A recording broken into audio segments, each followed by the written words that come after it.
welcome back to our today's You Being School. I'm Member Liu. I'm here with Alyssa Vargas. Sherry Gu. yeah. So we just watched the Trojan War yesterday. So what do you guys think about that?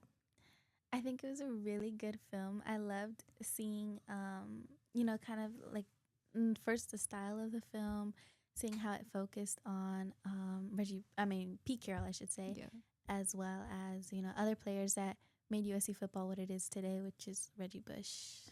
Yeah, me too.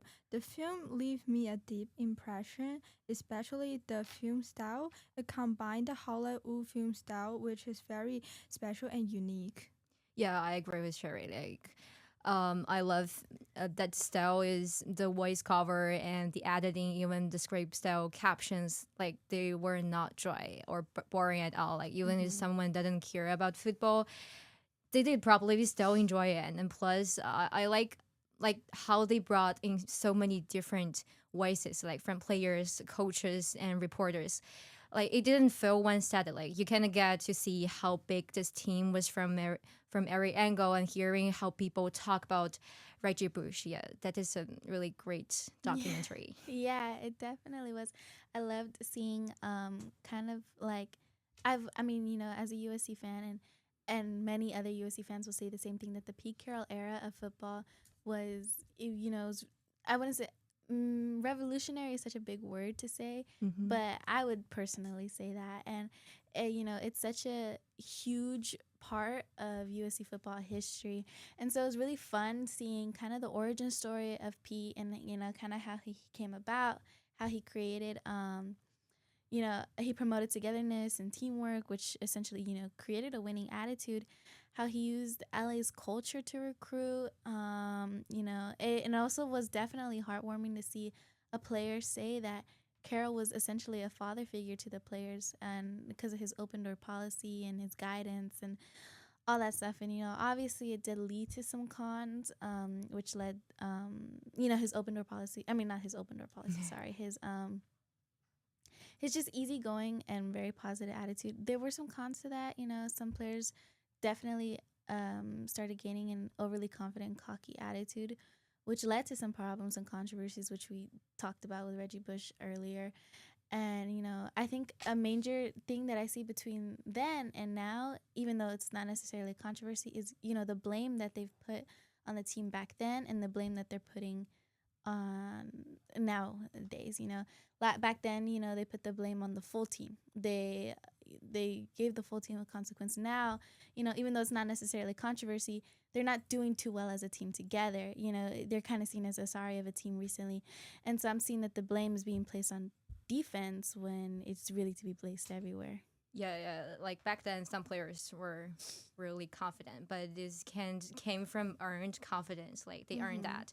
But now it feels like USC doesn't even know what kind of team they want to be. Like, are they rebuilding or are they still trying to be a contender? So it's not just clear. And for Pete, I think, yeah, he actually provide a good atmosphere, like open vibe at the team. Just now, like invited more players to join in, but yeah, the film also said about the downside, like opening the program like that means it wasn't just celebrities showing up, like agents, promoters, and other people start getting involved too. So that is what lead to all the trouble at the end. So um yeah, like that openness is also kind of bike fired, so it's lead to the fall, right? Yeah.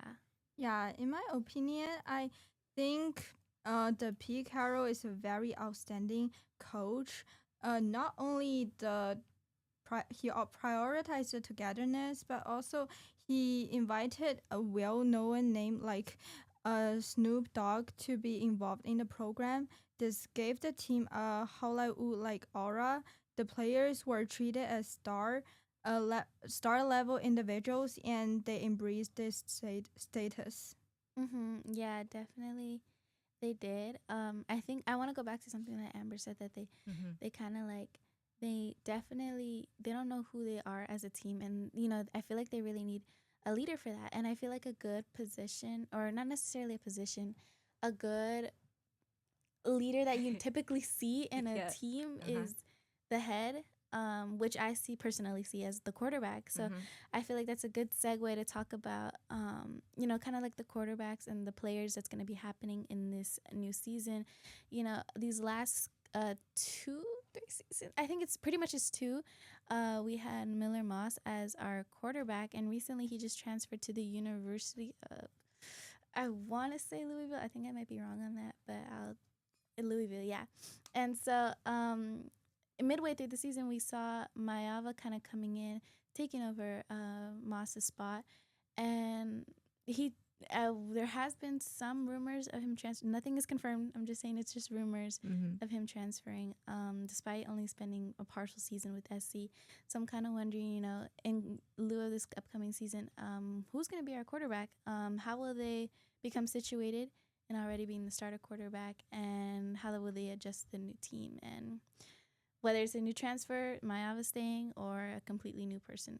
Yeah, like this players transfer is kind of crazy because Mayava he just got here and now there's already talk about him leaving, so it makes me thinking something else. Like maybe he didn't vibe with the system of the coaching stuff here, so it is hard to build chemistry when players don't even stay a full season. And yeah, like there's not something that people can fix overnight. A new quarterback means new thing, new rhythm, and the team doesn't have much time to figure that out with the season coming up. And also the USC fan don't really do patient, like they want wins now. So Yeah. whoever it is, they need to lead, not just play well. Yeah, the USC children football landscape is undergoing significant shift as they gear up for the upcoming season. Uh, the Lincoln Riley is actually recruiting new members also. Yeah. Yeah. So I feel like, yeah, it's definitely a new era in SC football that'll hopefully, we're all praying and crossing our fingers that it'll turn out way better than it has been recently. But yeah, that's the end of our segment of You've Been Schooled. Again, I'm Melissa Vargas. And remember though, I'm sure cool.